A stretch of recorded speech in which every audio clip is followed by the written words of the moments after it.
ఎందుకంటే నేను ఇట్లా అనుకోవచ్చు ఇంకోలా కానీ ఒక్కటి మటుకు చాలా సిన్సియర్గా చెప్పగలను. Krish came out with very good concept. చాలా హై కాన్సెప్ట్ పట్టుకొచ్చారు. కొంత వ్యక్తిగత కారణాలు, కొన్ని ప్రొఫెషనల్ కారణాలు ఆయన ప్రాజెక్టుకి బయటికి వెళ్ళినా కానీ దీన్ని ఫౌండేషనల్ వర్క్ చేసిన క్రిష్ గారికి మనస్ఫూర్తిగా నా హృదయపూర్వక ధన్యవాదాలు తెలియజేస్తాను మా అందరి తరఫున. అలాగే తర్వాత స్టెప్ ఇన్ అయింది మన జ్యోతికృష్ణ గారు.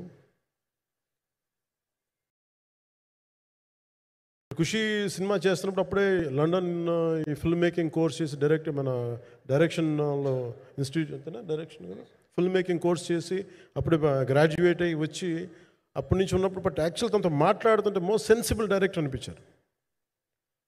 ఈ ఒక టైంలో ఏమనిపించిందంటే బయట ఉన్న మాటలు కానీ అసలు సినిమా వస్తుందా లేదా బయటికి అని ఉండేది. కానీ మాకు ఎప్పటికప్పుడు నీరసం పడిపోయినప్పుడల్లా నాకు నీరసం వచ్చేసేది. సినిమా అవుద్దా అవ్వదా అనుకున్నప్పుడల్లా దీనికి ప్రాణవాయువునిచ్చిన వ్యక్తి కీరవాణి గారు. ప్రతిసారి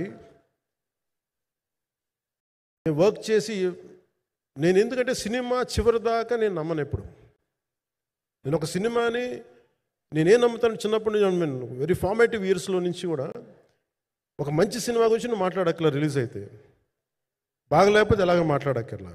అందుకే నేను ఎప్పుడు సినిమా క్వాలిటీ మీద దృష్టి పెడతాను తప్ప ఇంక మిగతా వాటి మీద మాట్లాడను. అందుకే నాకు ఎప్పుడు ఈ మాట్లాడటం అనే దాని మీద ఎప్పుడు దృష్టి పెట్టలే. కానీ ఫస్ట్ టైం ఈ సినిమాకి చాలా అవసరం అనిపించింది. ఎందుకంటే ఒక నిర్మాతలు కనుమరుగవుతున్న ఈ సమయంలో ఒక బలమైన సినిమా తీసి ఒడిదుడుకుల్ని తట్టుకోగలిగి ఒక నిర్మాత కనుమరుగవ్వకూడదు. ఆయన పక్కన ఏది ఉండాలని అండగా ఉండాలని చెప్పేసి నేను అన్నీ వదిలి ఇంత బిజీ షెడ్యూల్స్ అన్నీ వదిలేసి ఒకవైపు నన్ను నా ప్రత్యర్థులు తిడుతున్నా కానీ సినిమాలకి వెళ్ళిపోయిన తిడుతున్నా కానీ ఇదేంటంటే నాకు అన్నం పెట్టింది ఇది నాకు నా సినిమా పరిశ్రమ. అంటే ఇక్కడున్న మిత్రులందరూ కూడా చాలామందికి నేను ఇండివిజువల్ ఇంటర్వ్యూస్ ఇచ్చాను. నేను చాలాసార్లు నాగేంద్ర కానీ మీరు కానీ చాలామందికి వీళ్ళందరూ చాలామందికి నేను వ్యక్తిగతంగా తెలుసు. కాకపోతే నాకు సినిమా అంటే నేను సినిమా గురించి ఎక్కువ చెప్పలేక ఎక్కువ మాట్లాడలేను కానీ బట్ నాకు నిజంగా సినిమా మీద అపారమైన గౌరవం, సినిమా మీద అపారమైన ఆసక్తి, నాకు ప్రాణవాయువు అది. Story telling is a necessity for each and every individual.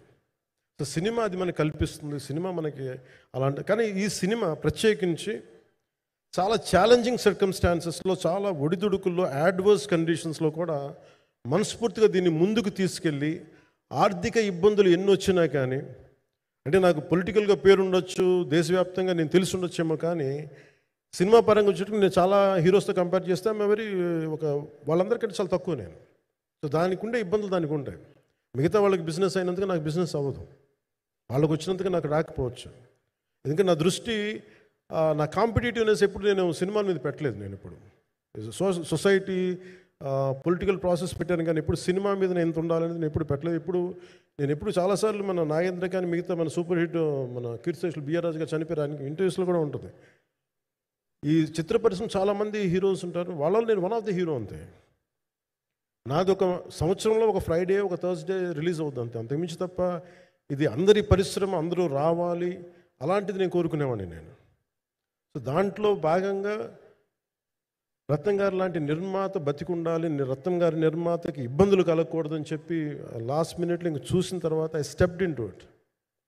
నేను భుజాల మీదకి తీసుకున్నాను ఇది. క్లైమాక్స్ని ఎలా భుజాల మీదకి అంటే ఎందుకంటే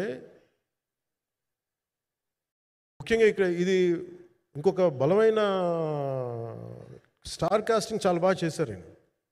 ముఖ్యంగా బాబీ డియోల్ గారిని అంటే ఈరోజు చూస్తుంటే నాకు అదే అనిపించింది. ఈరోజు మన ప్రెస్ మీట్ కూడా నేను వచ్చాను. అందరూ ఎంత బిజీగా ఉన్నారని కొన్ని రాత్రుల నుంచి నిద్రలేదు. మన మనోజ్ పరమహంస గారికి కానీ, రత్నం గారికి కానీ, జ్యోతి గారికి కానీ పాపం ఈ సినిమా ప్రమోషన్ సింగిల్ హ్యాండెడ్గా పాపం నిధి అగర్వాల్ భుజాల మీద వేసుకొని నాకే బాధ అనిపించింది. పాపం ఒక అమ్మాయి తన కెరీర్ తను చూసుకోవాల్సిన అమ్మాయి కూర్చోబెట్టి నాకే సిగ్గు అనిపించింది. I have to truly appreciate you అంటే చాలా పాపం అన్నీ వెళ్తూ ఉంటే నాకు ఇదేంటి సినిమాని అనాథలా వదిలేశారంటే అనిపించింది. సో నాకేమనిపించింది, ఈ సినిమాకి ఎవరు అనాథలా వదలలేదు, నేను ఉన్నానని చెప్పడానికి వచ్చాను ఈ రోజున. ఎందుకంటే నేను